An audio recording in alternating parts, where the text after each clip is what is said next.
Buenos días a todas las personas que nos acompañan en el lanzamiento del reporte Lecciones de una pandemia, poniendo a prueba la resiliencia del sector pesquero mexicano.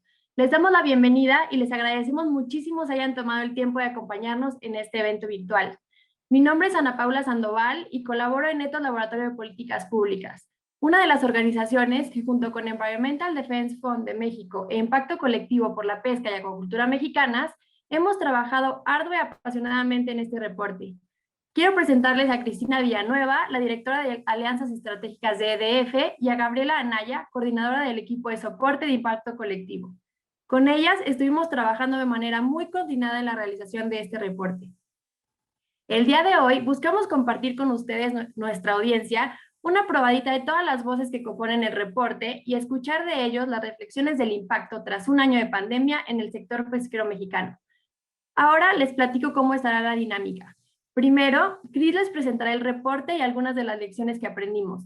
Posterior a esto, Gaby moderará un interesantísimo panel que, como ya les comentaba, incluye algunas de las voces que dan vida a nuestro reporte.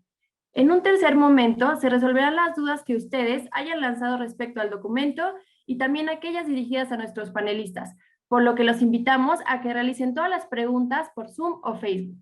Ahora paso con Gaby, quien presentará y dará la bienvenida a nuestros panelistas. Buenos días a todas y a todos. Muchísimas gracias a quienes nos están acompañando en la presentación de este reporte. Como dijo Ana Paula, hemos trabajado por varios meses y muy bien acompañadas en documentar algunas de las lecciones que nos deja esta pandemia. Mi nombre es Gabriela Anaya, como dijo Ana Paula, coordino la iniciativa, es una red multiactor, Impacto Colectivo por la Pesca y la Acuacultura Mexicanas. Y me toca el gusto de dar la bienvenida a nuestros panelistas, a las personas que van a participar en el panel de hoy. Todas ellas, todos ellos contribuyeron con ensayos al reporte que ya estamos circulando el día de hoy, que les invito a leer, así como numerosas personas más que escribieron ensayos, que participaron en entrevistas para los casos. Tenemos un panel muy diverso, súper interesante, realmente es un honor que estén todas ustedes y ustedes aquí. Tenemos a Lina Paul, representante de FAO en México, Andrés Cisneros, investigador mexicanísimo de la Universidad de Columbia Británica. Estamos esperando a Gabriela Cámara, que está teniendo problemas de conexión, changuitos que pueda conectarse. Ella es empresaria, restaurantera, dueña de Contramar, Entremar, Expendio Durango e Itacate del Mar, todos estos lugares en la Ciudad de México, y se me hace inclusive agua a la boca mientras los estoy diciendo. Cecilia Blasco, directora de la organización de la sociedad civil Smartfish AC, y José Luis Carrillo, presidente de la Federación de Cooperativas Pesqueras Centro Poniente de Yucatán. Bienvenidas, bienvenidos, en verdad es un placer tenerlos aquí. Le doy la palabra a Cris Villanueva, que nos va a hacer una presentación del reporte y de las lecciones que extraímos de él.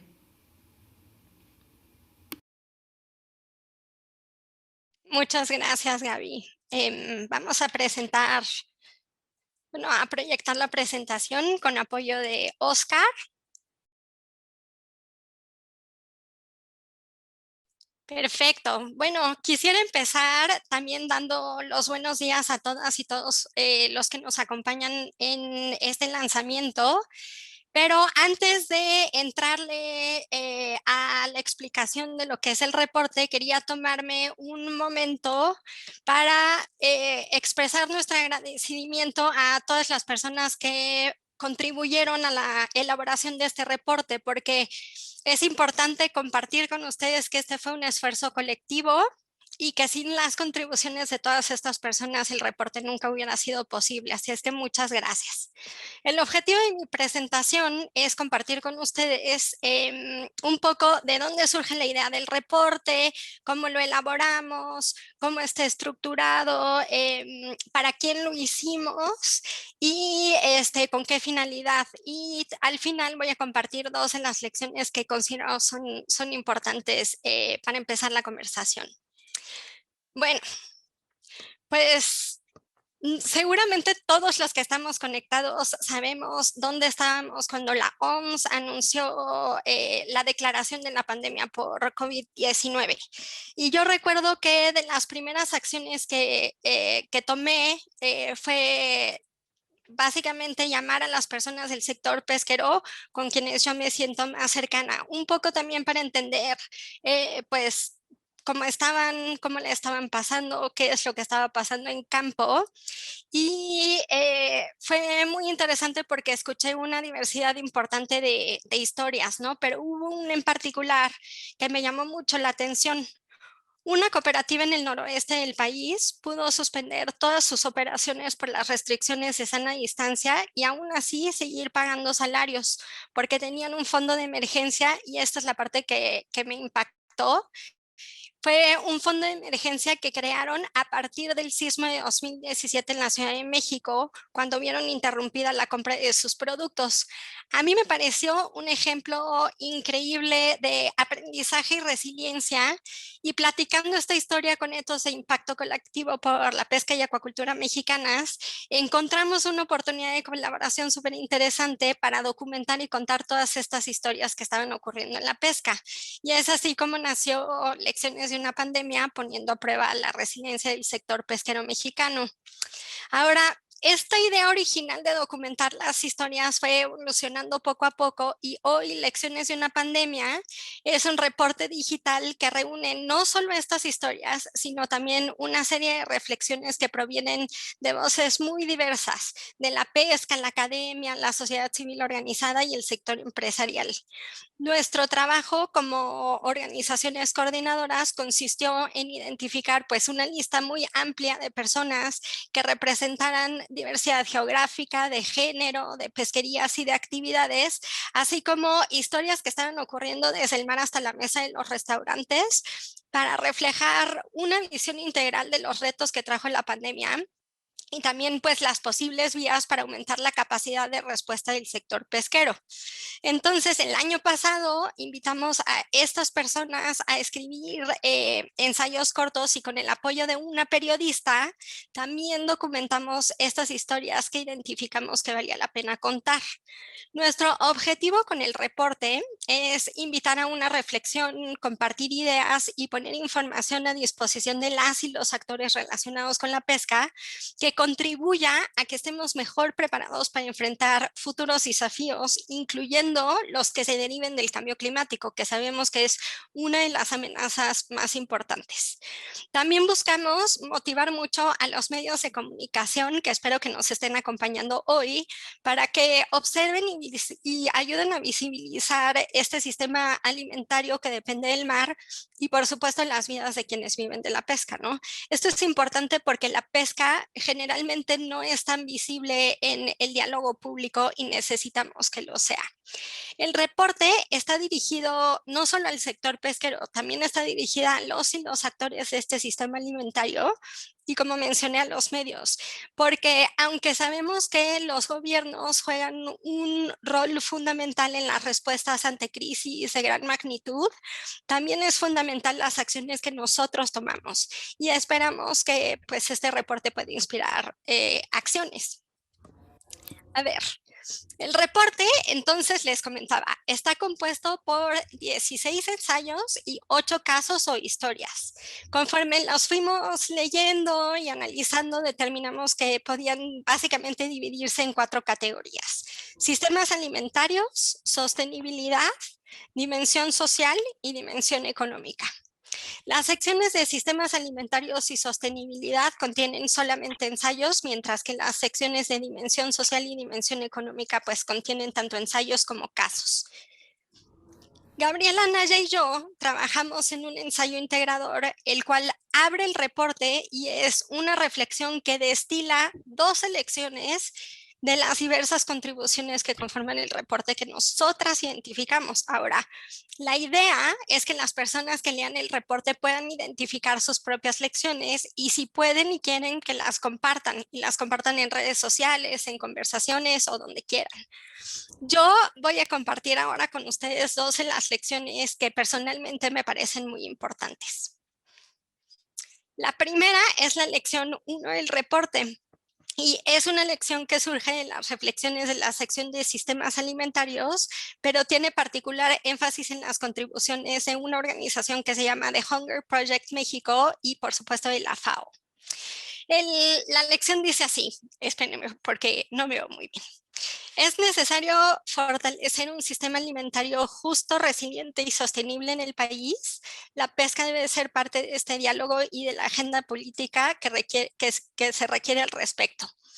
Ok, el COVID-19, espero que ustedes lo hayan notado también, nos ha hecho reflexionar acerca de la comida como fuente de salud, de empleo y de bienestar y nos ha llevado a plantearnos preguntas muy importantes, particularmente de dónde viene nuestra comida. Es decir, la pandemia nos dio la oportunidad de considerar el ambiente, las personas, las instituciones y los procesos mediante los cuales nuestros alimentos se producen, se transportan y llegan a nuestros platos. Y esto es a lo que llamamos el sistema alimentario. También nos obligó a reconocer la inequidad que existe en México en el acceso a la alimentación, que existía desde antes de la pandemia, así como el riesgo de que millones de personas más vean comprometido su derecho humano a una alimentación adecuada, porque hay diferentes tipos de alimentación, por supuesto. Cuando pensamos en sistemas alimentarios, usualmente la imagen que nos llega a la cabeza tiene que ver con la agricultura. La pesca de alguna forma está excluida de este diálogo y de la agenda política que tiene este enfoque y el enfoque de seguridad alimentaria. Y esto es algo que ocurre en todo el mundo, no es exclusivo de México. Por eso nosotros consideramos que es muy importante que se empiece a hablar de la pesca dentro de este marco de referencia. México necesita apostar por sistemas alimentarios que sean justos, resilientes, sostenibles y que garanticen la seguridad alimentaria para todas las personas, sin poner en riesgo las bases sociales, económicas y ambientales. La siguiente lección que quiero compartir con ustedes es un poquito más práctica. Es la lección 8 del reporte, me acerco. El sector pesquero tendrá mayor capacidad adaptativa al estar mejor organizado y al fortalecer sus capacidades administrativas. Ok, esta lección surge en las contribuciones de Jesús Camacho, que es líder de la pesca ribereña en México, así como los casos de las Guardianas del Cayo en Baja California Sur y la cooperativa Mojarra del Arrecife en Sonora. A través de todas estas contribuciones identificamos dos factores que son muy importantes para la resiliencia de las y los pescadores, que son, uno, el nivel de organización de sus grupos, y por sus grupos me refiero a cooperativas, uniones, federaciones, comunidades y otros, y dos, las competencias que estos grupos tienen, porque un grupo que está muy bien organizado tiene la capacidad de compartir información rápidamente, de identificar soluciones efectivas a sus problemas y de responder ante las emergencias con mayor eficacia. Y mientras más capacidades tenga un grupo, pues mayor es el potencial de que las respuestas y las soluciones que encuentren sean más creativas, tengan más impacto y duren más tiempo. Existen capacidades que son particularmente relevantes para la resiliencia social y económica, y esa es la que quiero compartir, que es la capacidad de administrar bien los recursos financieros. Es básico que las cooperativas lleven un control sobre sus ingresos y sus costos y que se empiece a fomentar una cultura del ahorro que hoy por hoy pues, no existe. Es un sector que muchas veces vive al día. Sin embargo, la pandemia ha puesto el foco en la importancia de comenzar a pensar en el mediano y largo plazo para prepararnos ante futuras eventualidades. Por último, pues cierro con que esta pandemia sí ha significado una ruptura con la forma en que normalmente hacemos y vemos las cosas y ha puesto a prueba actitudes, premisas, liderazgos y prácticas que están bien establecidas. Lo que hemos aprendido durante todos estos meses y a través de todas las reflexiones que hemos estado trabajando en este reporte, pues es que la pesca mexicana sí tiene puntos de vulnerabilidad importantes que es necesario que volteemos a ver, que reconozcamos y que resolvamos, particularmente considerando que el futuro no está exento de crisis de gran magnitud, particularmente si pensamos en los impactos del cambio climático.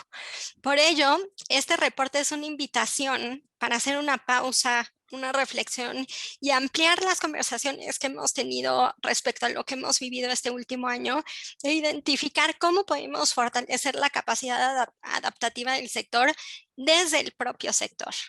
EDF, Ethos, Impacto Colectivo, encontramos en este reporte mucha inspiración y motivación para seguir trabajando de la mano del sector pesquero y esperamos que las y los lectores lleguen a las mismas, bueno, les ocurra lo mismo y se sientan inspirados. Muchas gracias. Gracias, Cris. Vamos a empezar con el panel. Ya está también aquí Gabriela Cámara. Bienvenida, Gaby. El panel va a consistir en dos partes. En la primera parte, cada panelista nos va a compartir, van a tener 6 minutos para compartirnos algunas reflexiones. Les voy a aparecer en pantalla 1 minuto antes de que se acabe su tiempo para que empiecen entonces a cerrar y siga la siguiente persona. La segunda parte del panel va a consistir en una pregunta de carácter más personal que les voy a hacer a todas y todos los integrantes del panel. Entonces vamos a empezar. Y vamos a empezar con Lina Pol. Lina, creo que le tienen que activar ya su cámara. Ahí está Lina. Bienvenida nuevamente, Lina. Muchísimas gracias. No, muy amable, Gabriela. Es un honor tenerte aquí. Cris nos comentaba hace un momento que una de las lecciones que nosotros extraemos del reporte es que tenemos que fortalecer en México un sistema alimentario que tenga unos atributos deseables, o sea, no cualquier sistema alimentario, que sea justo, que sea resiliente y que sea sostenible. Nosotros también pensamos que la pesca tiene que ser parte de ese diálogo y de esa agenda alimentaria que necesitamos fortalecer en México. En tu ensayo, una de las varias reflexiones que nos compartes es, haces un llamado a reflexionar en que en la pospandemia el sector de la pesca y de la acuacultura tendrán que fortalecerse en el desarrollo local, o sea, como vías para el desarrollo local, y consolidarse como un elemento fundamental en la cadena de abastecimiento de alimentos en tiempos de crisis, supongo también en tiempos normales. ¿Cómo logramos esto, Lina? ¿Cómo avanzamos hacia esa agenda resiliente, justa, etcétera? ¿Y cómo hacemos que el sector pesquero juegue un papel en esta conversación, en esta agenda? Bueno, muchísimas gracias. En primer lugar, decir que efectivamente el tema de la pesca, de la acuacultura, ofrece enormes oportunidades. Yo creo que hay que pensar esta pandemia sin duda como una crisis que debemos enfrentar y superar, pero también como una enorme oportunidad de cambiar las cosas como la hemos estado haciendo tradicionalmente y de poder recuperarnos, pero al mismo tiempo transformando esto. El informe que nos entregan ahora ustedes, es un informe importante porque diferentes visiones. No solo como una actividad social, creadora de empleo, una actividad social importantísima como el fortalecimiento de los medios de vida, sin dejar a nadie atrás, tenemos que transformar este sector, y una importante en términos y me parece que el informe además presenta visiones diferentes, desde diferentes puntos, desde la sociedad civil, desde el sector privado, desde las organizaciones internacionales, y eso le da la riqueza. Ahora, ¿cómo hacer esto? ¿Cómo dar el paso? Mira, yo creo que es urgente identificar la intensidad de la afectación en cada eslabón de la cadena de la pesca y la acuacultura, y en cada escala de producción, para poder realmente focalizar de forma eficaz los apoyos. Si no, no vas a hacer que esto se convierta, hay que atender la crisis, hay que atender la emergencia, y esto es importante identificar eso. Este informe nos refleja que es necesario crear la comercialización de los productos de la pesca artesanal o pesca ribereña y de la pequeña acuicultura. Tanto electrónicas, como ustedes las han visto ahí, ¿no? En centros de distribución temporales, como vincularlas como vincular a estos pequeños productores a esquemas de compras públicas o a estos pequeños productores con los grandes productores. Hay que canalizar apoyos económicos. Yo sé que es difícil a veces estar viendo estos esquemas, a veces cuestionados, de apoyos económicos directos, pero francamente esta pandemia nos ha mostrado cómo eso es fundamental. Hay que canalizar apoyos económicos para reactivar la producción, tanto pesquera como acuícola, y hay que hacerlo a través también de créditos blandos que lleguen a esos pequeños productores. Tenemos que mantener informada a toda la población sobre la inocuidad de estos productos pesqueros y acuícolas, sobre los beneficios nutricionales que tiene el consumo de la pesca y la acuacultura. Yo les decía, este es el primer, la primera protección frente a cuestiones, frente a pandemias como esta del COVID. Hay que fortalecer, ya lo dijeron en estas lecciones aprendidas, hay que fortalecer la asociatividad de las organizaciones.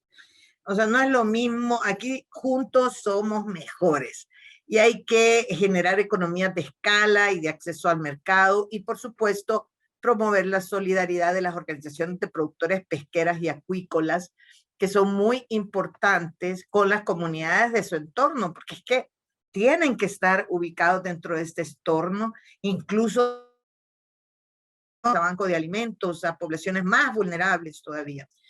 Yo creo que tiene que haber un deferimiento de obligaciones crediticias y de pagos de derechos de obligaciones fiscales en tanto no se alcance la recuperación. Estas medidas tienen que ser fundamentales. Y yo creo que es importante también destacar que la pandemia y la recuperación a la pandemia significa poder crear nuevos empleos. Este ha sido un problema de ingresos. Hemos tenido suficiente producción, hemos tenido disponibilidad de alimentos, incluso pesqueros, pero esto es súper importante, que también se fortalezca la creación de empleos en el sector de la pesca y la acuacultura, porque eso es un tema fundamental. Hay que recordar que por cada empleo recuperado en la pesca o en la acuacultura, se generan 3 empleos indirectos, por lo que toda la economía local se ve beneficiada por el fortalecimiento de la pesca. La política pública en México ha estado muy interesada. Yo he estado en varios eventos, no solo con el gobierno federal o los gobiernos estatales, pero también con la Cámara de Diputados y el Senado, y hay un interés de poder fortalecer y de poder ampliar el marco normativo y las políticas públicas para la pesca. Ya se está hablando de un sembrando vida en el mar. Yo creo que esto es algo que debemos apoyar. Tenemos como sector de pesca y acuacultura organizarnos, aportar desde nuestras perspectivas y francamente este estudio es un aporte para señalar esos puntos en donde la pesca y la acuacultura no debe dejar a nadie atrás. Muchísimas gracias por la invitación, Gaby y colegas, Cristina, Ana Paula. Un enorme placer estar acá compartiendo con gente amiga. Bueno, hay artículos, Cecilia Blasco ya lo va a decir, artículos Andrés y demás, que ustedes pueden revisar, muy inspiradores, y creo que es eso, todos metidos en fortalecer esto de la pesca y la acuacultura. Gracias, Gaby. Gracias, Lina. Se cortó un poquito a ratos el audio, pero creo que en general se comprendieron perfectamente tus ideas. Son los riesgos de estos tiempos, así que vamos a navegarlos. Yo me quedo con tus palabras de que la pandemia es una crisis y una oportunidad de cambiar, de recuperarnos y de hacer diferentes las cosas y sin dejar a nadie atrás. Sin dejar a nadie atrás es especialmente importante y ojalá que podamos seguir platicándolo a lo largo del panel. Te agradezco mucho las recomendaciones que nos compartes y sobre todo el carácter sistémico, ¿no?, de ellas. No es nada más consumo, es un tema que tenemos que abordar sistémicamente. Le doy la bienvenida ahora a Andrés Cisneros. Ya anda por ahí en pantalla. Ahí está Andrés. Andrés, bienvenido. Como te decía, soy fan, soy admiradora de los artículos que escribes, de tu trabajo en la academia, y nos da mucho gusto que nos estés acompañando. Muchas gracias, Gaby. Es un placer, la verdad, y fue un gran placer el estreno de la mañana leer el libro, precisamente por lo que decía Linda, ¿no?, lo que decían al principio, las diferentes perspectivas que están ahí. Está bien padre escuchar de diferente gente, pero al mismo tiempo ver cómo hay mucha concordancia en muchas cosas, muchos de los retos. Exacto. Y ya que hablas del reporte, otra de las lecciones que nosotras extraemos de las reflexiones de todas las personas que participaron es la necesidad de tener pesquerías y ecosistemas marinos en buen estado. Parecería que nada de esto es relevante, o sea, si uno no está tan familiarizado con cómo funcionan los sistemas pesqueros, pero es esencial que estos sistemas y los recursos pesqueros pues nos den flexibilidad, tanto a las personas que trabajan en el sector como a quienes consumimos pescados y mariscos, así como para permitir a los ecosistemas y a los recursos pesqueros mismos el que se recuperen, que sean resilientes. Durante la presentación, Chris nos mencionaba que finalmente esta es una oportunidad de aprender de una disrupción grande, porque no va a ser la única. En particular, y en tu ensayo, tú mencionas el cambio climático y nos hablas de los impactos que va a tener en las pesquerías del mundo. Si recuerdo bien, nos dices que si las emisiones continúan o no se reducen, podríamos esperar una caída de por lo menos el 10% del valor económico de la pesca en la mayoría de los países pesqueros. 10%, esto es enorme. Si ya lo llevamos a números y a personas impactadas, estamos hablando de un impacto mayúsculo. Muchas personas cuando hablan de cambio climático como que tienen el efecto de taparse los oídos porque sentimos que no tenemos control.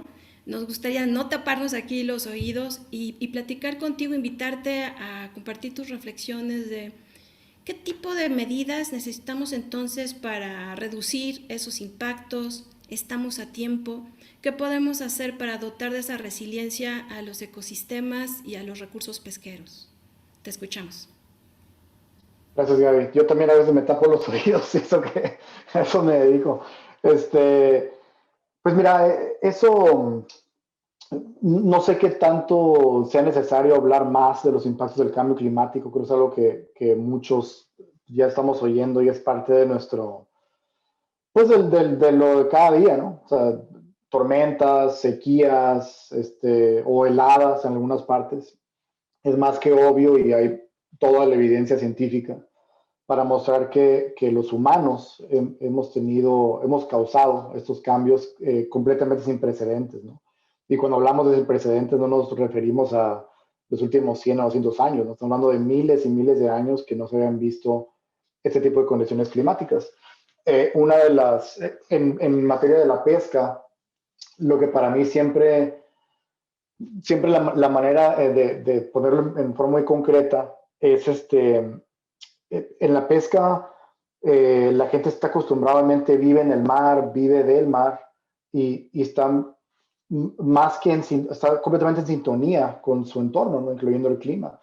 Pero algo que estamos viendo, algo que se mencionaba en uno de los capítulos del reporte de un pescador, don Pedro, si mal no recuerdo, el pescador, que es algo que yo he escuchado muchas veces, ¿no? Que su experiencia de antes él podía ver en la mañana decir, va a haber tormenta o va a estar calmito hoy, pero eso ya ahora es menos y menos válido, ¿no? Porque el clima de hoy no es el clima de antes. Entonces, para un sector pesquero que a lo mejor estaba acostumbrado a pues ir en la montaña rusa que es el mar, ¿no?, que a veces te da y a veces no, pero siempre sabes que a lo mejor mañana va a haber. Ahorita esa experiencia ya es menos válida, ¿no? Y no significa que no sea valiosa, pero sí que vamos a tener que empezar a cambiar la manera en que pensamos en lo que el clima nos traiga. Entonces, mencionaste el estudio que se hizo a nivel global y que sí, en efecto, si las emisiones siguen como van, podemos esperar que casi todos los países del mundo reduzcan en al menos 10% el valor de sus capturas. Ahora, eso es en al menos, ¿no? Para México acaba de salir un estudio, el cual participé hace un mes o dos, donde encontramos que para el Atlántico se espera una reducción de hasta 50% en las capturas, ¿no? Para el Pacífico una reducción de más o menos 5%. ¿Por qué la diferencia? Bueno, es por los efectos que tiene el cambio climático en el mar y sobre las especies, ¿no? Como muchos sabemos, lo que sucede es que el mar se empieza a calentar, las especies obviamente no están acostumbradas a esas temperaturas, a esos rangos de temperatura, y pues se mueven a aguas más, menos cálidas, ¿no? Eso puede significar que se muevan hacia el norte, si estamos en los trópicos, o al sur, vaya, o a aguas más profundas, ¿no? Y en cualquiera de los casos, eso dificulta que las capturemos y pues se pueden ir de plano a otro país, ¿no? Entonces, por eso la diferencia en el Atlántico y el Pacífico, porque en el Atlántico obviamente tenemos el Caribe y el Golfo de México, y ahora sí que ya son aguas más cálidas para empezar, mientras que en el Pacífico pues tenemos, digamos, más extensión del litoral a través de las latitudes, y pues pueden haber especies que a lo mejor antes vivían en, no sé, Oaxaca, y ahora se empiezan a mover, pero todavía se están moviendo hacia Baja California, donde sea, ¿no? Porque esto es a 50 años, obviamente si proyectamos eso a 100, pues a lo mejor el impacto va a ser mucho mayor. Y lo que empieza a ocurrir en otras partes del mundo, especialmente en los trópicos, ya se están empezando a ver áreas del mar donde las condiciones climáticas o vaya de temperatura en estas áreas son condiciones en las que no hay ninguna especie que conozcamos que sea afín a ellas, ¿no? Entonces, el gran riesgo que se empiezan a abrir zonas completamente muertas, vaya del mar, a raíz del cambio climático. Por eso nos tapamos los oídos, ¿no? Pues, bueno, ¿y ahora qué vamos a hacer, no? Pero bueno, si lo queremos ver por el lado más o menos optimista, hemos oído mucho, durante mucho tiempo ahora ya de adaptación, ¿no?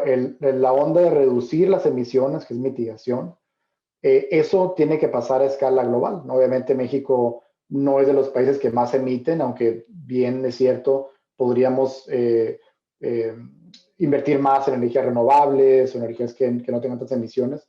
Cualquier país lo puede hacer, pero obviamente se necesitan acuerdos a nivel mundial, como los de Acuerdo de París, para verdaderamente mitigar el cambio climático, ¿no? Pero bueno, en lo que eso sucede, lo que sí podemos hacer es adaptarnos. Y es algo que ya también hay mucha evidencia científica de ello, y de nuevo, el sector pesquero se ha venido adaptando durante generaciones, de que al adaptarnos podemos disminuir esos efectos, aunque sigan pasando, ¿no? Yo creo que la clave para México, y esto liga a todas las demás cosas, es necesitamos una visión de cómo vamos a cooperar para las adaptaciones, un objetivo en común. Y algo que es muy importante también, para mí lo más importante es que a final de cuentas, si lo que queremos es bienestar de nuestras pesquerías, tenemos que enfocarnos en las necesidades sociales de las comunidades pesqueras. Tenemos que arreglar primero eso y después empezar a pensar en cómo mejoramos el ambiente, ¿no? Porque si tratamos de hacerlo al revés, la gente que necesita trabajar, que necesita ingresos, que necesita comer, nunca vamos a convencerlos o darles una buena razón para la cual dejar de comer para cuidar el ambiente, ¿no? Tenemos que voltear las cosas y enfocarnos en la equidad social para permitirnos adaptarnos a los cambios que vienen. Muchas gracias, Andrés. Me quito entonces mis manos de los oídos por el cambio climático. Bueno, te escucho y creo que tienes toda la razón. Es un tema de ya están habiendo cambios, habrán cambios y hay que responder a ellos, ¿no? Y tenemos que hacerlo tanto en nuestro papel en la conversación internacional como a nivel nacional y a nivel local. Hay que adaptarnos.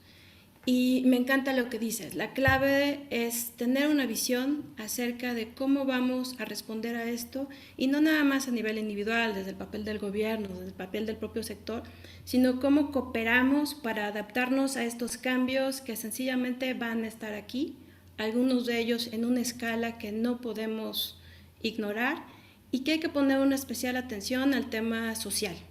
porque esta disrupción del cambio climático podría aumentar digamos, los imbalances, ¿no?, en la distribución de recursos, en cómo viven las personas. Aprecio mucho que hayas traído a la mesa el tema social. Gracias. Le doy ahora la bienvenida. Qué bueno que pudiste conectarte, tocaya, a Gabriela Cámara. Habíamos tenido unos problemitas en su conexión que afortunadamente se resolvieron. Ahí está. Bueno, veo más bien como una playa. Ahí llegó. Tocaya, bienvenida, ya estás en cámara. ¿Y te ves? ¿Estás en mute? Ahorita te quitan el mute. Mientras, ¿alguien le puede quitar el mute a mi tocaya? Ya estoy acá. Eso, Nada más, aquí estoy. Muchísimas gracias por tenerme aquí. Tengo un internet muy malo, cara, y pensé que ya estaba resuelto, pero no está resuelto. Entonces, si tenemos fallas técnicas, una disculpa de antemano. Aquí estoy. Feliz de estar aquí con ustedes. Bienvenida. Si tenemos alguna falla técnica, vamos a pasar a la siguiente panelista y regresamos contigo. Entonces, tú tranquila. Nos da mucho gusto que nos puedas acompañar en este panel. Ojalá que libremos la parte tecnológica. Cris y yo tuvimos el gusto de platicar contigo y de entrevistarte como base para un ensayo que está en el reporte. Y personalmente platicar contigo me hizo pensar en cosas que no las había articulado del todo en mi mente. Tú me hiciste reflexionar acerca de la importancia de cultivar una cultura de salud preventiva en México, que creo que tienes toda la razón. Y de eso me gustaría invitarte a platicar. ¿Cómo lo logramos? O sea, ¿cómo logramos fomentar una cultura de salud preventiva en México y que nuestro sistema de salud integre la alimentación como un componente central, ¿no?, de esta nueva cultura? Y sobre todo, Gaby, me gustaría invitarte a pensar con nosotros en cuál es el papel que pueden jugar los pescados y mariscos en esta nueva cultura alimentaria en México. Así que te dejo a ti la palabra. Mira, Gaby,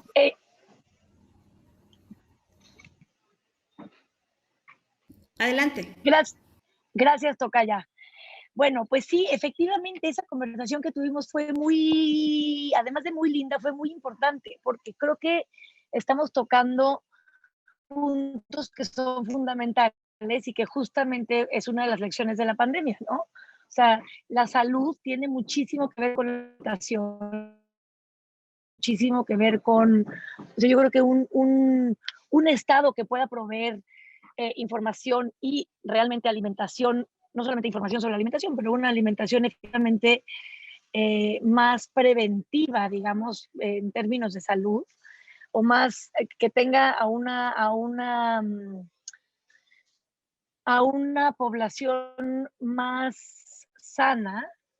Yo creo que en un lugar como México es súper posible, ¿no? Lo que platicábamos ese día es, a ver, México tiene un litoral extraordinario, tiene diferentes climas en todo a lo largo de su geografía, ¿no? En toda la extensión de su geografía.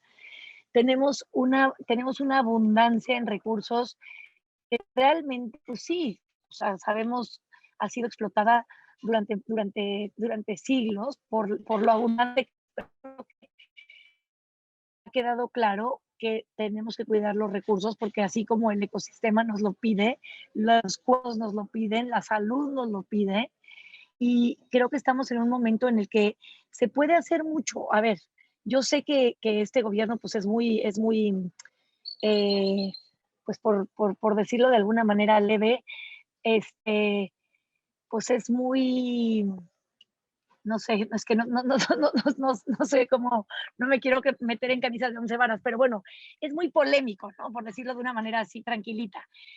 Pero sí creo que hay esfuerzos que se han hecho desde el lado de la Secretaría del Bienestar, o sea, como que hay un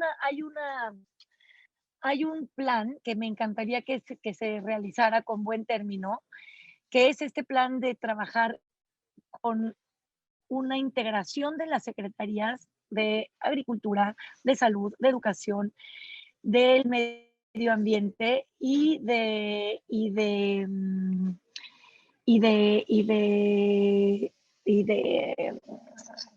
cultura, ¿no? O sea, como evidentemente la salud como principal objetivo, pero yo creo que tiene que ver con qué plantamos, con cómo educamos a la población acerca de los recursos que tenemos en los diferentes lugares, con cómo sabemos en términos de la Secretaría, no sé, la Secretaría del Bienestar, que está haciendo un programa de reforestación que es de los más importantes del mundo hoy en día, que yo creo que es de los logros más extraordinarios de los últimos años en México y del que se sabe muy poco.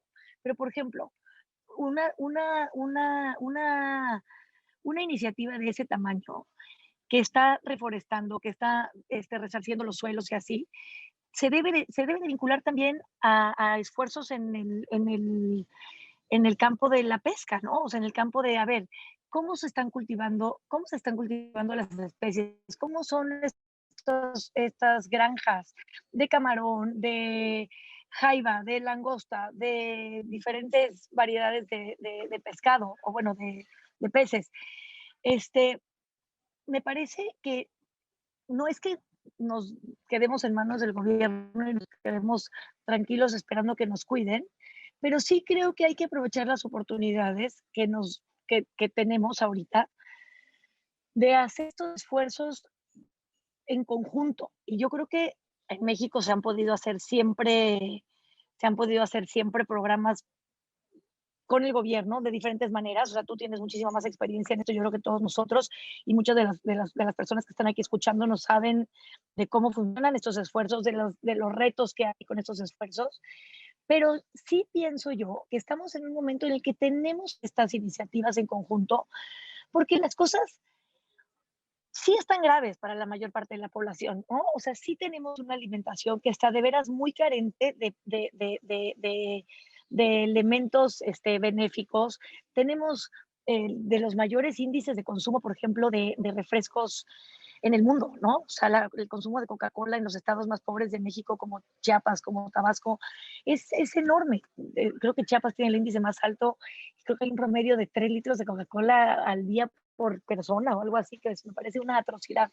Pero bueno, independientemente de esos límites, que hay cifras y cifras y cifras de lo grave que estamos, yo creo que tenemos que aprovechar todos el momento que la pandemia nos ha dado para darnos cuenta de todas las cosas de las que a lo mejor algunos no estaban tan conscientes o de los datos con los que la gente no estaba tan familiarizado, y la gravedad que nos vino con el COVID, ¿no?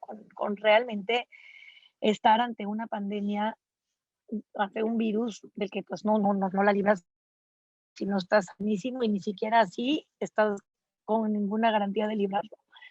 Pero está claro que entre más sanos estemos, mejor podremos afrontar cualquier situación en la vida. O sea, cualquier situación, digamos, adversa de salud, ¿no? Entonces, yo creo que estos esfuerzos, o sea, primero, a ver, la pesca, ¿por qué es importante incluir la pesca en estas iniciativas de alimentarnos mejor y de estar más saludables? Porque la pesca nos ofrece, o sea, los mares nos ofrecen y los productos marítimos nos ofrecen alimentos de alta proteína, altos niveles de minerales y de nutrimentos que necesitamos los seres humanos. Y además, especies, por ejemplo, como el camarón, o sea, son altamente productivas, ¿no? Las especies en términos de su reproducción. Entonces, dejándolas, o sea, dándoles sus tiempos y dándoles el cuidado necesario, podemos sacar recursos casi ilimitados en términos de alimentación, y eso es algo de lo que se sabe muy poco. O sea, yo creo que la gente tiende a pensar que no, pues sí, nos estamos acabando el atún, y sí, efectivamente, no podemos comer atún aleta azul todo el tiempo, todo el año en el mundo. Pues no, sí, nos lo vamos a acabar, pero hay especies que funcionan de maneras infinitamente, o sea, que pueden funcionar de maneras infinitamente más sustentables, y que de hecho debemos de aprender de ellas, porque pueden ser el sustento de muchísimas comunidades, ¿no? En términos, además del negocio que generan a las comunidades de pescadores y del nutrimento que dan a las comunidades, o sea, a las personas que usan los alimentos, ¿no? Que consumen los alimentos. Entonces, a ver, ¿cómo se puede hacer esto? Pues yo creo que, como decía hace rato, ¿no? En una iniciativa conjunta con las diferentes secretarías, confiando en que hay programas que lo están haciendo genuinamente bien y que seguramente habrán cosas que están mal hechas. Por eso dije, no quiero entrar en las polémicas y las particularidades, pero sí creo que hay esfuerzos que se están haciendo genuinamente bien, que hay gente a la que podemos tener acceso, que nos puede, o sea, que puede procurarnos estas prácticas distintas o este manejo distinto de la información que gracias a la pandemia hemos hecho de dominio más público. No sé si contesté lo adecuado, si quieres que elabore más en alguno de los puntos, dime, Tocaya. Es que estoy teniendo unas dificultades técnicas que me están distrayendo, pero ya te veo mejor y creo que ahorita sí estamos en un momento perfecto del Wi-Fi. Qué cosa. Híjole. Esto de depender de la tecnología en sí. No, yo creo que lo que nos compartes está perfecto y es justo ahora sí que para abrir boca, para abrir conversación. Me quedo con varias cosas que mencionas antes de darle la palabra a la siguiente panelista, y es que es posible tener una población más sana. Es posible y es necesarísimo tener una población más sana en México. Como tú dices, tenemos un litoral extenso, tenemos diferentes climas que propician que haya diferente tipo de producción y abundancia en recursos. Eso no quiere decir que vivamos en el cuerno de la abundancia y que no pongamos atención a la forma en que se cultivan las especies y se capturan las especies, ¿no? Y tu llamado a decir, qué bueno... sí. No, perdón. Qué bueno que hay programas de gobierno que son prometedores, que integran las diferentes perspectivas, pero no hay que quedarnos tranquilas ni tranquilos esperando a que nos cuiden y a que se resuelvan las cosas por nosotras. Es esencial que trabajemos en conjunto con el gobierno, y cuando digo trabajemos, son los diferentes sectores que en realidad terminamos teniendo una incidencia y un interés y una participación en el sector pesquero y acuícola. Y como dices, las cosas pues sí están graves para la mayor parte de la población en temas de salud, de atención de la salud, de su alimentación, y este es un tema que hay que poner atención. Pues muchísimas gracias. Voy a pasar con Ceci Blasco y vamos a regresar después a una pregunta ya como más personal para todos ustedes. Ceci Blasco, bienvenida. Voy a decir en cámara que además me da mucho gusto porque tú eres una de mis maestras en el sector pesquero. Aprendo mucho de ti y del trabajo que hace tu organización. Entonces, te agradezco mucho que estés en este panel. Leyendo el reporte, Ceci, y escuchando sobre todo en un contexto como en el impacto colectivo, en el que también se sientan a la mesa productores, comercializadores, restauranteros, organizaciones, una de las lecciones que nos han quedado pues, más claras a todas las personas que participamos en esta red son los temas comerciales, ¿no? Creo que nos va quedando claro que el sector pesquero pues, va a ser más resiliente si se diversifica en productos, si diversifica, no puedo con esa palabra, sus canales de distribución y de venta, así como sus clientes y mercados. Y suena fácil, pero no es nada fácil. En el ensayo que tú y tus colegas nos comparten en el reporte, ustedes hablan del modelo de rescate de valor como una vía para generar resiliencia en la pesca ribereña. Así que te quiero invitar a platicarnos un poquito más acerca de en qué consiste este modelo y sobre todo, Ceci, ¿cómo logramos replicarlo, aumentarlo, lanzarlo a escala de manera que contribuya a la resiliencia de las pesquerías mexicanas? Te dejo la voz.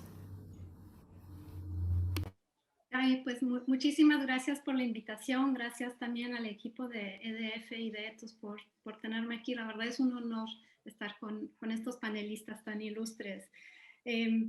Pues como ya mencionaron, la pandemia puso en evidencia la gran fragilidad de los sistemas de distribución de alimentos, y para la mayoría de los productores, los pescadores de pequeña escala, fue devastadora. Se cerraron mercados de exportación, muchos restaurantes y hoteles donde se consume gran parte de los pescados y mariscos que comemos también cerraron. Entonces el sector sí se enfrentó con una situación económica muy grave. En el ensayo compartimos el caso de cooperativas ribereñas que lograron mantenerse en el mercado en el momento más crítico de la pandemia y con los mismos precios que se habían pactado previamente, porque habían logrado posicionarse en un segmento de productos congelados, cuyas ventas aumentaron durante la crisis. Entonces, para mí está claro que la diversificación de clientes y de mercados abona la resiliencia, pero pienso que el mensaje clave es que para alcanzar esta diversificación no es fácil, como dices. Se requiere, por una parte, fortalecer las capacidades de los grupos productores de las cooperativas, y ahí lo que comentaba Cris al principio de la importancia de las capacidades administrativas y financieras es clave. Pero también debemos de crear sistemas de distribución y acceso a mercados que sean más justos con los pequeños productores y productoras. Entonces, diversificar va más allá de simplemente conseguir compradores nuevos. Las cooperativas deben desarrollar productos diferenciados y las capacidades empresariales para atender los requisitos de estos segmentos más demandantes. Y también necesitamos buenos intermediarios que ayuden a cerrar la brecha entre el mar y el consumidor final. Entonces, Smartfish desarrolló lo que le llamamos el modelo de rescate de valor para justamente atender estas necesidades. Nuestra definición de rescate de valor es aprovechar las ganancias generadas por innovaciones y mejoras relacionadas con el negocio de la pesca para mejorar la sostenibilidad ambiental y social, o sea, compensar mejoras en sostenibilidad ambiental y social a través de incentivos de mercado. Y el objetivo final del proceso es desarrollar pesquerías que entreguen productos pesqueros de alta calidad, con certificaciones de seguridad alimentaria y con un aval independiente de sostenibilidad ambiental. Esto beneficia a los pescadores y las pescadoras porque tienen canales de venta más estables y mejor pagados, pero también a los consumidores, que pueden tener la certeza de que el pescado marisco que comen no les hará daño, y que también tengan la opción de comprar alimentos del mar que se generaron sin dañar a los ecosistemas marinos y respetando los derechos de las personas involucradas. Entonces, para alcanzar el rescate de valor en pesquerías de pequeña escala, desarrollamos herramientas para acompañar y asesorar a las cooperativas, para robustecer sus capacidades de producción sostenible, de transformación, administración y organización interna. Y acompañamos a las cooperativas para... Wi-Fi is bad. You speak English? Wi-Fi is so bad. Que les permiten crear empleos en sus comunidades y sobre todo para mujeres, y capturar un mayor porcentaje del precio de venta de la cadena de valor. Y además ofrecemos un camino para llegar hasta el consumidor final. Entonces ahora viene el cómo. Primero quisiera explicar un poco quién es Grupo Smartfish. Nos autonombramos una empresa social híbrida que incluye una asociación civil sin fines de lucro que represento yo, que ofrece acompañamiento a las cooperativas ribereñas que demuestren un compromiso con la sustentabilidad y la responsabilidad social. Y el otro integrante del grupo es una empresa comercializadora que opera también con el nombre comercial de Smartfish y que cuenta en este momento con 3 pescaderías en Ciudad de México y que también vende otros alimentos que también tienen una misión social o ambiental. Entonces, la comercializadora Smartfish acorta la brecha entre las cooperativas ribereñas y los consumidores finales, negocia con las cooperativas a libros abiertos para que cada parte conozca los costos y márgenes de ganancia de cada etapa de la cadena de valor. Y con esta alianza, las cooperativas pueden ganar hasta 2 veces más que en sus canales de venta convencionales. Además, la comercializadora compra únicamente productos pesqueros con este aval de sostenibilidad y con trazabilidad, que nos los da nuestras compañeras de una empresa mexicana, Plenum Soft Marina. Este aval puede ser una certificación ambiental como Marine Stewardship Council o Fair Trade, una calificación verde o amarilla de Seafood Watch o un proyecto de mejora pesquera. Y además, la mayoría de los productos que vende están congelados. Entonces, al inicio de la contingencia sanitaria, la demanda para productos pesqueros de alta calidad, congelados y listos para preparar, aumentó. O sea, todo el mundo estábamos comiendo en casa y las ventas en la pescadería aumentaron un poco más de 200% entre enero y diciembre, permitiendo la apertura de 2 tiendas adicionales. Como mencionó antes, las cooperativas proveedoras conservaron el acceso a mercados y al tratarse de productos congelados, las cooperativas pudieron continuar con su producción y almacenar el pescado congelado hasta que se reabriesen las rutas de distribución, que también fue un problema en el pico de la pandemia, que no había manera de hacer llegar los productos al mercado. Ya vi que apareció Gaby, entonces me encantaría entrar en más detalle, pero no hay tiempo, entonces me gustaría cerrar comentando o respondiendo a la última parte de la pregunta de cómo escalamos esto. En Smartfish queremos escalar nuestro impacto y llegar a más grupos, y una de las estrategias que estamos empleando es transferir nuestras herramientas a otras organizaciones que trabajen con productores, con cooperativas ribereñas, para que junto con nuestro acompañamiento a distancia puedan aplicar este modelo de rescate de valor. Entonces, estamos siempre en búsqueda de nuevos socios, tanto cooperativas ribereñas como organizaciones que quieran aprender a implementar nuestro modelo. Y entonces estoy a la orden para quien esté interesado que me contacten. Muchas gracias, Ceci. Si 6 minutos es poco para poder compartir a profundidad un modelo, invitamos a quienes nos están escuchando y bueno, vamos a echarle muchas ganas a divulgar el reporte de manera que se puedan familiarizar más de cerca con el trabajo de Smartfish. Además, es fácil hacerlo porque tienen una página de internet que da muchos detalles. Yo voy a ella con frecuencia. Ceci, es difícil a veces, ya estamos cumpliendo un año de estar en pandemia y yo me imagino que una persona que está en la producción, en la comercialización, es difícil ver el vaso medio lleno, ¿no? Habiendo enfrentado y siguiendo enfrentando tantos retos como resultado de la epidemia. Pero es importante también reflexionar en lo que nos dices. Hay soluciones y hay herramientas que es posible implementar para prepararse mejor en general, para realizar mejor la actividad, para que aumente la equidad en la distribución de los recursos y para prepararse mejor a otras disrupciones. Tú nos hablabas que para alcanzar la diversificación pues, se requieren fortalecer capacidades de los grupos productores, de las cooperativas, completamente de acuerdo, fortalecer los sistemas de distribución de acceso a mercados, lograr que sean justos y este papel de los buenos intermediarios y las buenas intermediarias que acorten la brecha de la mejor forma posible entre productores y consumidores y yo diría, y también que acorten la brecha y reduzcan los impactos de las actividades en el mar, porque la pesca y la acuacultura no están exentas de tener impactos ambientales negativos que hay que cuidar. Entonces, muchísimas gracias, Ceci. Voy a pasar ahora con José Luis Carrillo. Ya anda por ahí en cámara José Luis. Me cuesta trabajo decirle José Luis porque a todo el mundo le conocemos como el Chino Carrillo, otra de las personas a las que escucho con mucha atención porque es uno de mis maestros también en este sector. Entonces, bienvenido, Chino, me da muchísimo gusto tenerte aquí en este panel. Tú comentas en el ensayo, y creo que Lina al principio también nos hablaba de cómo pues, la pandemia ha visibilizado la fragilidad de algunas dimensiones de la pesca y de la pesca ribereña en particular.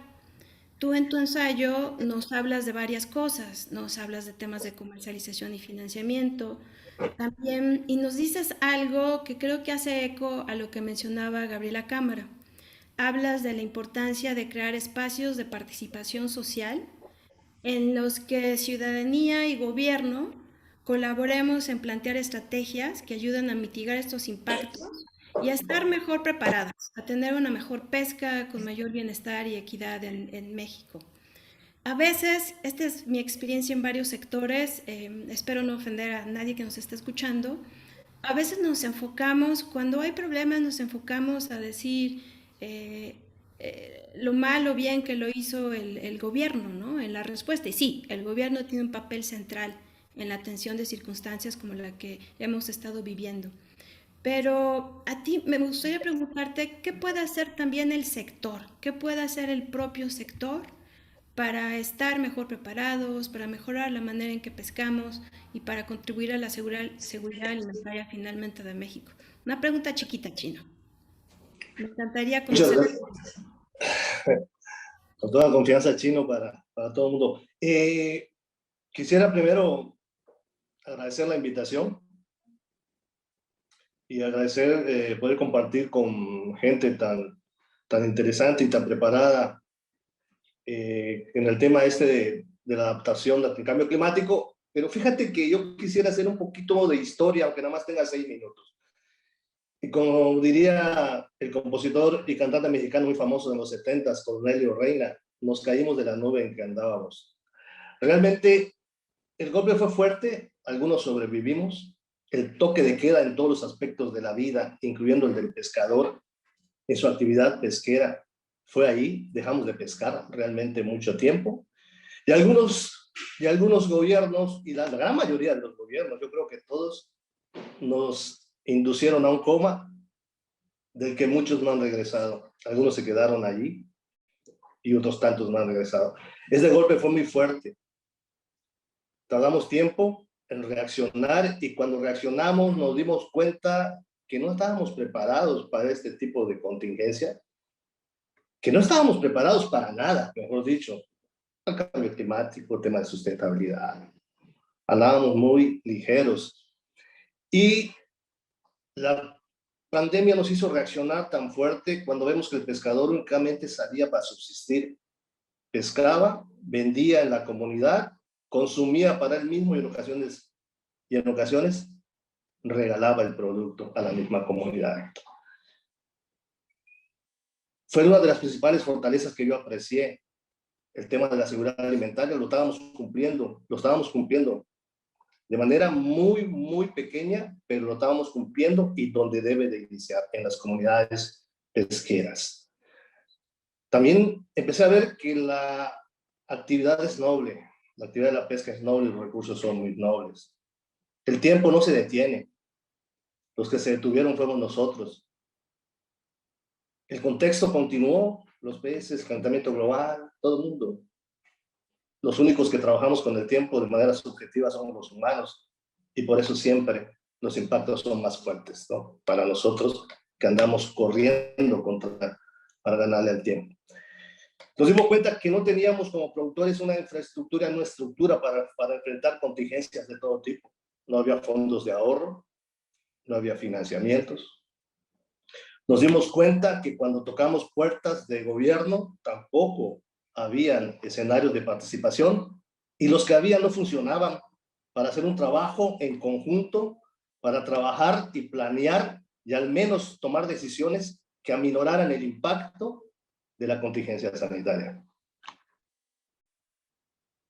La situación era difícil, era grave y nos dimos a la tarea, al igual que observamos que somos un eslabón importante en la seguridad alimentaria, nos dimos cuenta que podíamos hacer muchas cosas y de que a la pandemia le tendríamos que sacar realmente beneficio.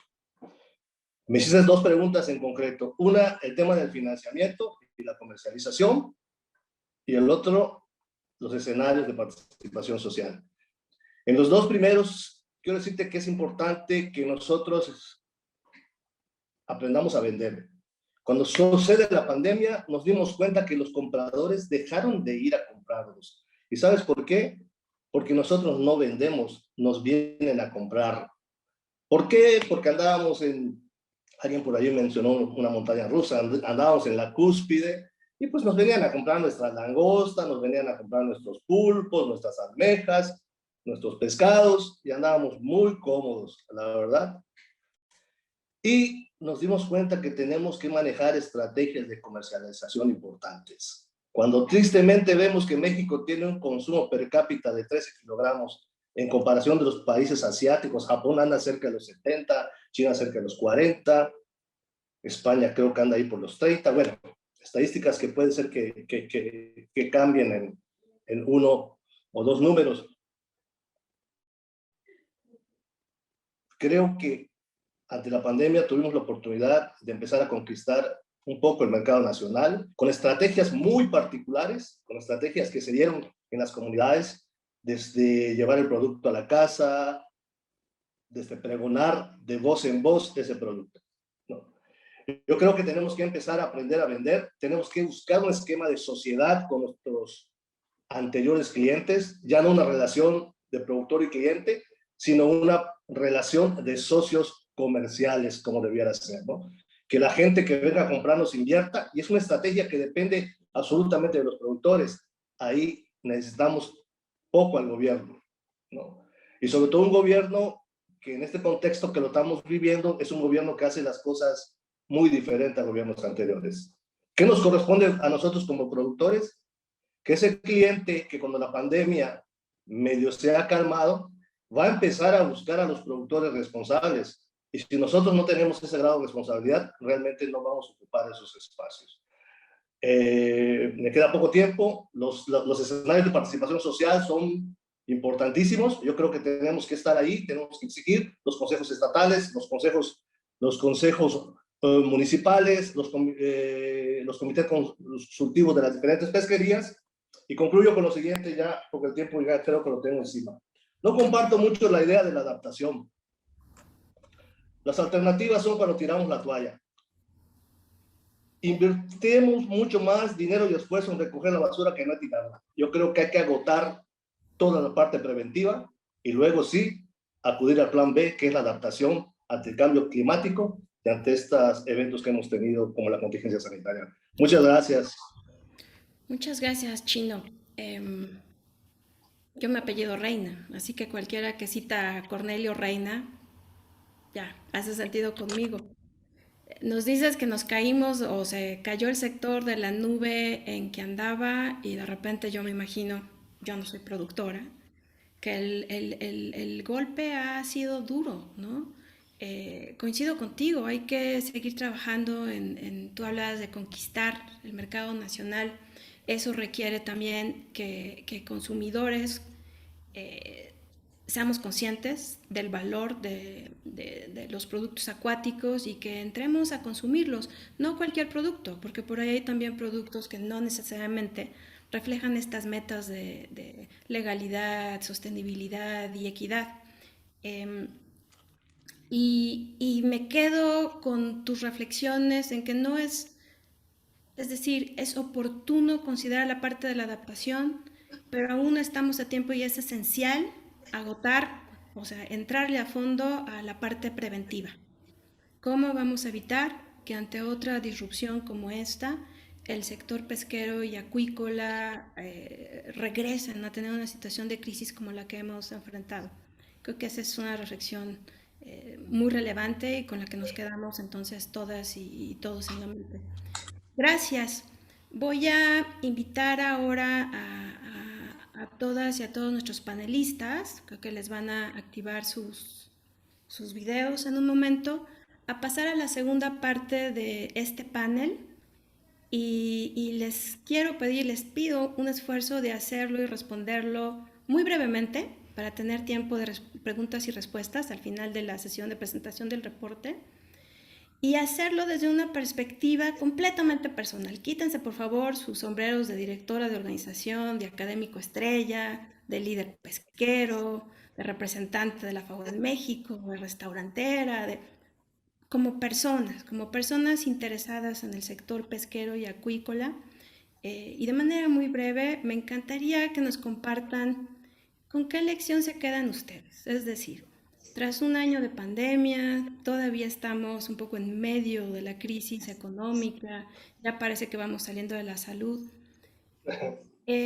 ¿Con qué aspecto relacionado con su trabajo, desde la contribución que ustedes pueden hacer al sector pesquero y acuícola, con qué lección se quedan? En otras palabras, si hay una cosa y solo una cosa que ustedes puedan contribuir, a la que van a echarle más ganas a partir de ahora, después de la pandemia, para contribuir a la resiliencia, a la sostenibilidad del sector pesquero y acuícola, ¿cuál sería? Y voy a empezar al revés. Entonces les pido que sean súper breves, vamos a tratar esta sección en menos de 10 minutos, yo creo que sí podemos. Y lo vamos a hacer en orden inverso, sus participaciones. Voy a empezar con José Luis. Chino, ¿con qué te quedas? ¿Qué cosa vas a hacer diferente a partir de ahora? Mira, yo quiero iniciar con una reflexión, un análisis de un cuento muy pícaro de un borrachito que decía, no somos nada. Y cuando aplicamos ese no somos nada, lo hago en el sentido de que de manera aislada no somos nada. Es verdad.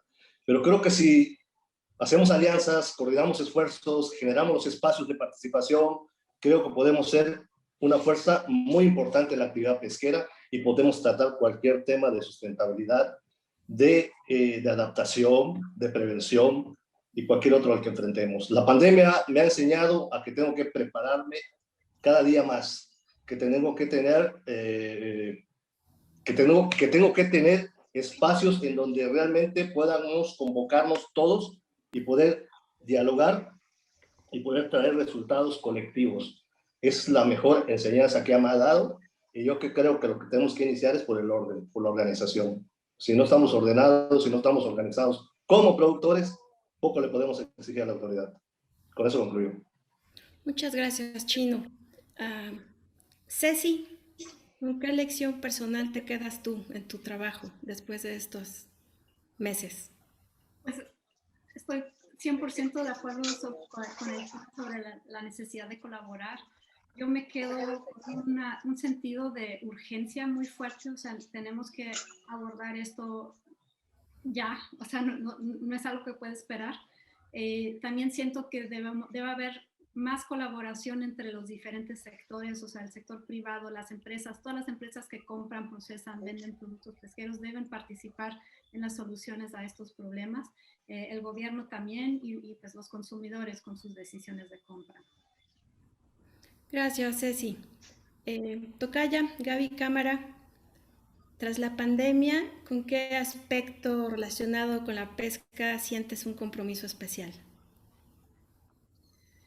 Mira, definitivamente con realizar más, o sea, con hacer más de nuestro lado, y mira que siempre hemos hecho, pero con hacer más en términos de la colectividad, o sea, del esfuerzo colectivo y de integrar todas las partes de las cadenas, porque sí creo que hay una gran desinformación y cada vez ha quedado más claro y una gran necesidad de hacer esfuerzos juntos, ¿no? Justo como decías, Chino, que muchas gracias por dejarnos decirte Chino públicamente. De verdad es muy importante esto de los esfuerzos en conjunto. Es la única manera en la que vamos a poder lograr realmente hacer los cambios necesarios. Para mí esa es la gran lección. Muchas gracias, Gaby. Andrés. Y es difícil organizarnos, pero bueno. Creo que esa va a ser mi reflexión al final. Así que vamos a regresar a esto. Andrés, ¿con qué lección te quedas tú? Estás en mute. Ahí está, no me lo habían quitado. Ahí está. Pues mira, yo estoy completamente de acuerdo con Chino y con lo que se ha dicho de la importancia de cooperar en las cosas, pero creo que un paso antes de eso es darnos cuenta de que si bien decimos que todos estamos juntos en la pandemia y demás, no es cierto. Había mucha gente que andaba flotando a la deriva, otros andamos en pangas, otros andaban en cruceros, y hay gente que no le impactó para nada y otra gente que perdió todo, ¿no? Entonces, creo que eso tenemos que reconocerlo primero, ¿no? Entonces, para mí, antes que nada, es siempre preguntarme a mí mismo en quién no estoy pensando, cuando estoy pensando en cuál es la solución o cuál es el problema. O sea, ¿quién es la gente en la que yo no estoy pensando porque no las veo, porque lo que sea, ¿no? Y ir a acercarte con la gente y preguntar y hacer ese esfuerzo de ver quién es la gente que está más vulnerable o sufriendo más. Y entonces sí, a la hora de cooperar, ¿cómo lo hacemos para primero tenderle la mano a esa gente? No, para verdaderamente estar todos juntos en la misma. Gran punto, gran punto. Lina, ¿con qué lección te quedas a nivel personal? Mira, uno, ya lo dijeron los colegas, organización, esa es la base. Alianzas con entre el sector privado, sector público, alianzas con la sociedad civil, apertura, dejar nuestros hilos y nuestros espacios cómodos y poder entender las posiciones de los otros y aprovechar las posiciones de los otros. Una visión de corto, mediano y largo plazo. Hay que resolver esta crisis, pero no hay que olvidarse del gran desafío que tenemos, que es el cambio climático, y eso tiene que estar a las puertas. Hay que recuperarnos con transformación, hay que entender que no hemos estado haciendo las cosas, vaya, íbamos mal, y tenemos que entender que debemos hacerla de manera diferente. Yo creo que ya no hay tiempo para ser negativo, hay que ser positivo, hay que decir sí, vamos bien, vamos a hacerlo, es fácil. Y finalmente el aporte de todos. Mira, yo un cuento muy rapidito. Estaba el bosque quemándose, todos los animales histéricos, y llegó un colibrí y echó una gotita de agua. Y todos empiezan a reírse y le dicen, pero tú estás loco, ¿qué estás haciendo? Y el colibrí le dice, yo, mi parte. Y yo creo que es eso, o sea, independientemente de cuánto creamos que es nuestra parte, hay que hacerlo, hay que entrar en este tema y trabajarlo, no importa qué tan grande o qué tan pequeño creemos nosotros que es lo que estamos haciendo. Gracias, Lina, y gracias a todas y a todos por esta reflexión desde lo personal. A lo mejor cambio la figura del colibrí por una sardina. Puede ser, pero no apaga el fuego, pero en fin, la contaminación sí. Podemos imaginarnos a la sardina echando su burbujita y Exacto. son todos como un cardumen. Gracias a todas y todos nuevamente. Yo les escucho decir muchas cosas que más resuenan profundamente conmigo. Parte de mi vida en el trabajo pues la dedico, como saben, a propiciar conversaciones entre personas que no suelen hablar en conjunto, que somos diferentes, y sé por experiencia propia lo difícil que es trabajar en conjunto, pero también lo posible que es. Andrés nos decía, hay que empezar por hacernos la pregunta de qué no estoy viendo, ¿no? En esta situación, ¿qué no veo? ¿A quiénes no veo? La perspectiva de quién no veo. Añadiría a la perspectiva de quién estoy cerrada o cerrado, porque suele ocurrir. Escuchamos a las personas que dicen cosas que resuenan con lo que ya pensamos y nos cerramos muchas veces a escuchar las perspectivas de quienes tienen puntos de vista diferentes o tienen una experiencia de vida diferente o incluso están en subsectores que criticamos. También les escucho decir que para colaborar pues tenemos que aprender a dialogar. No es fácil, pero es posible.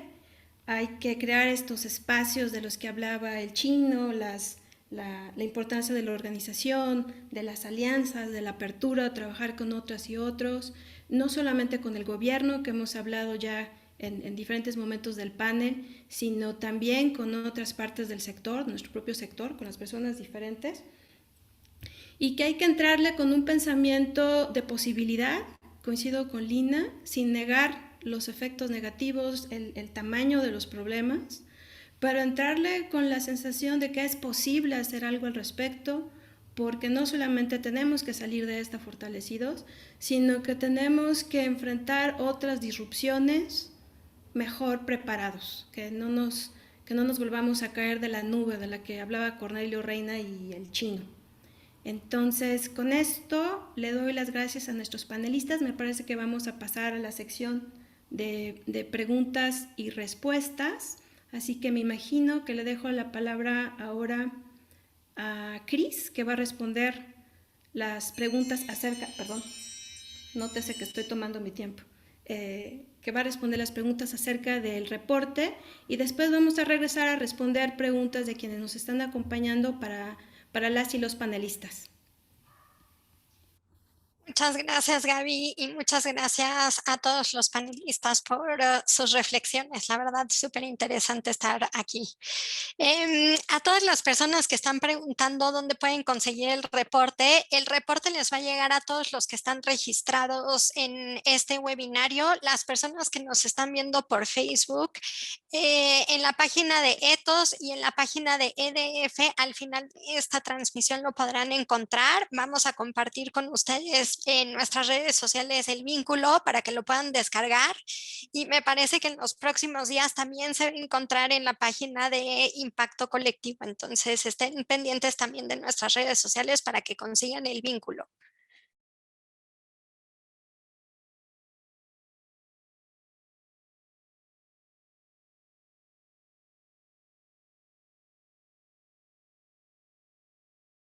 Creo que estás en mute, Gaby.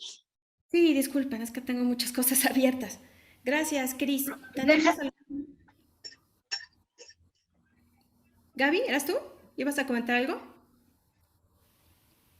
Muy bien. Tenemos algunas preguntas para panelistas. Déjenme irlas revisando aquí.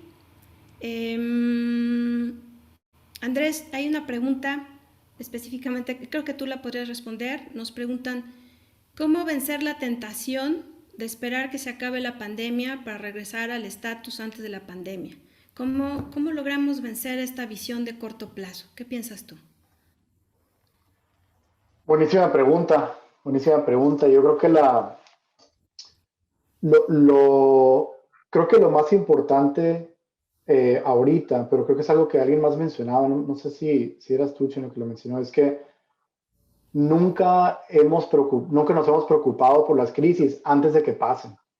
Entonces, por ejemplo, ahorita pasa la pandemia, ¿cómo la vamos a hacer? Pues quién sabe, porque no sabemos quién estaba vendiendo, no sabemos cuánto estaba ganando la gente, no sabemos quiénes eran pescadores formales o informales o lo que sea. Entonces, a la hora de volver a construir, tratamos de volver a lo de antes porque no hay una línea base, vaya. Entonces, creo que desde ahorita, o sea, desde hace 50 años, ¿no? Pero desde ahorita ya, lo primero que tiene que hacerse es, sea cual sea, vaya a ser la política vaya, volver a lo nuevo normal o como le queramos llamar, y espero que esas políticas sean influenciadas por las voces de los pescadores. Tenemos que empezar a poner más atención al sector de línea base, ver dónde están los empleos, quiénes los tienen, cuál es la participación de diferentes grupos, mujeres, indígenas, lo que sea, dentro de México, para que a la hora de que venga la próxima crisis, porque va a venir, algo va a venir, vamos a tener mejores elementos para responder, vaya, para ayudar a la gente. Creo que es algo que, y si pensamos ahorita es la pandemia, ¿no? Que tuvo muchos estragos sobre las ventas de marisco sobre todo, ¿no? Y bueno, obviamente sobre la salud. Pero antes de eso fue el SARS y el labiano, y antes eso fue el embargo atunero, y ahora que se viene el embargo del camarón, el cambio climático, obviamente, que mencionaba Lina, que eso sigue, ¿no? Entonces, eso es lo importante, tener una visión, atender al sector aun cuando no hay una crisis. Y yo creo que con eso vamos a poder responder a la próxima. Gracias, Andrés. Lina, por aquí hay una pregunta que me gustaría pasarla a ti. Dice, para quienes todavía no hemos leído el reporte, ¿sería posible que nos comentaran cuáles fueron las principales afectaciones que identificaron en las comunidades pesqueras a raíz de la pandemia? Aquí voy a invitar que nos compartas tu reflexión y también la del Chino. Claro. Bueno, en algunas partes del informe se señalan algunas afectaciones específicas. Por ejemplo, la disminución en el consumo de pescado a raíz de los cierres de restaurantes, hoteles, que eran sobre todo uno de los canales de comercialización más importantes, en los cierres o en las restricciones de los mercados, y por lo tanto, por ser pescado, mariscos y productos de la acuacultura, un producto difícil de almacenar por mucho tiempo, obviamente. Esto hizo que se generaran reducciones entre el 40 y hasta el 70% de los meses. Híjole, se está cortando, Lina. El comercio, sobre todo en el tema. Yo no sé qué está pasando con mi internet, que se supone que es super internet con una super velocidad, no voy a decir la fábrica para que no, digo la empresa para que no la compren, pero no, se supone que son 100 megas, imagínate. Ok, bueno, ya lo reportaré. Sí, porque lo acabo de cambiar precisamente porque me ofrecían mayor velocidad y seguridad, pero bueno, digo, está todo el tema también de la comercialización, etcétera, ¿no? Que ha restringido esto. Yo creo que esas son de las principales afectaciones, sobre todo en algunos de los meses del año pasado, que la pandemia estuvo en mayor medida impactando esto. Gracias. Chino, ¿tú qué afectaciones has visto, sobre todo a nivel de productores y comunidades pesqueras? Mira, yo creo que fue un impacto tremendo. Todas las actividades económicas del país sufrieron este impacto. La pesca no fue la excepción. Los pescadores directamente pasaron una etapa muy, muy difícil, porque si agregamos a de que no hay programas de contingencia dentro de las mismas organizaciones, el gobierno tampoco las tenía. Pero creo que estamos reiniciándonos y quiero hablar de lo positivo que pasó. Me gusta ser positivo, y lo positivo que pasó dentro de las comunidades, a pesar de que estaban realmente en una etapa muy difícil, hubo una unidad que no se daba. Muchos poblados, muchas comunidades, los mismos pobladores cerraron el acceso a los pueblos, y a pesar de que había un mercado ahí, un nichito de mercado de algunos compradores que querían ingresar a comprar, sacrificando ese beneficio económico, no les permitían ingresar a los poblados, para que no se contagien los pobladores. Y otra de las cosas que nos hemos dado cuenta y que queremos también plasmar en el documento para ver que dentro de esta pandemia hay oportunidades, es que el índice de contagios fuertes en las comunidades pesqueras, y nosotros lo atribuimos y lo cacareamos, es que la alimentación en estas comunidades a base de pescados, a base de mariscos, ha sido un elemento importante para que la pandemia en estas comunidades no pegara tan fuerte. Tenemos un índice de muertos muy bajo en las comunidades pesqueras y los contagios fueron leves. El impacto fue grande, nos estamos reiniciando, los mercados se están abriendo y yo creo que vamos a mejorar mucho las condiciones de comercialización y otros elementos que teníamos olvidados después de esta pandemia. Desde luego que estamos en una crisis tremenda, pero esperamos convencernos primero nosotros y convencer al gobierno que necesitamos estrategias diferentes para reiniciarnos.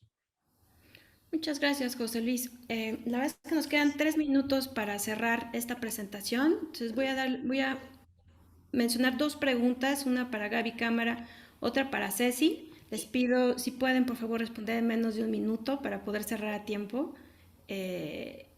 Gaby, nos pregunta alguien, ¿cómo logramos convencer, sensibilizar a la población mexicana de aumentar el consumo de productos del mar mexicanos que sean legales y sostenibles?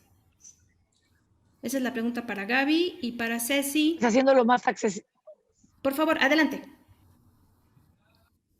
Adelante, Gaby. No, pues haciéndolos más accesibles. O sea, yo lo que tiene que haber una... A ver, ¿me escuchan ahí? Sí. ¿Sí? Sí. Ok. No, pues yo creo que lo que tiene que suceder es que estos productos sean más accesibles, que ese es un problema grave, ¿no? Que haya más información, que haya una comunicación muchísimo más efectiva y también que sean accesibles, o sea, que la gente sepa dónde conseguir esos productos y que lleguen a mercados, o sea, porque es toda la cadena que es el problema, ¿no? Sí. Entonces creo que así, contestando rápido, pues ese es el gran reto.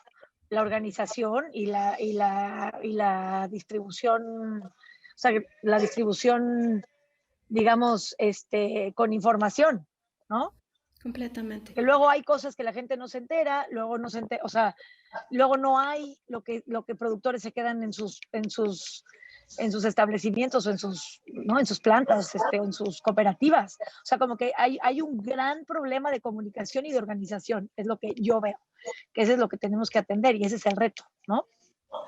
Gracias, Gaby. Y por último, Ceci, hay varias preguntas acerca del modelo. Creo que te las vamos a enviar para que se puedan responder posteriormente. Pero hay alguien que pregunta de qué litoral son las cooperativas y qué recursos pesqueros son los que trabajan. Y preguntan por el seguimiento de la cadena de pesca, mercadeo y la posible certificación. Los recursos que ya están en este mercado que mencioné son escama y vienen de cooperativas en el noroeste, en Sonora y Baja California, pero estamos replicando el modelo con cooperativas en todo el país, incluyendo Oaxaca, Chiapas, Nayarit, y esperamos que próximamente en Yucatán con el chino. Y las certificaciones son el Marine Stewardship Council, Fair Trade, o si no, proyectos de mejora pesquera, que es lo que más utilizamos. Y ahí puse el nombre de fisheryprogress.org, donde pueden aprender más sobre este modelo.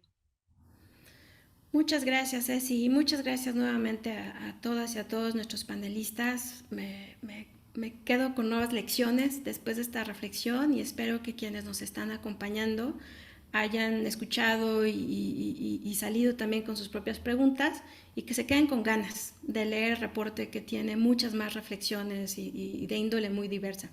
Le doy la palabra a Ana Paula para que nos ayude a cerrar la presentación del día de hoy. Sí, gracias, Gaby. Bueno, pues muchas gracias a todos y todas los que nos acompañaron esta mañana. Les recuerdo que este evento va a quedar grabado en nuestras redes sociales por si quieren consultarlo más adelante.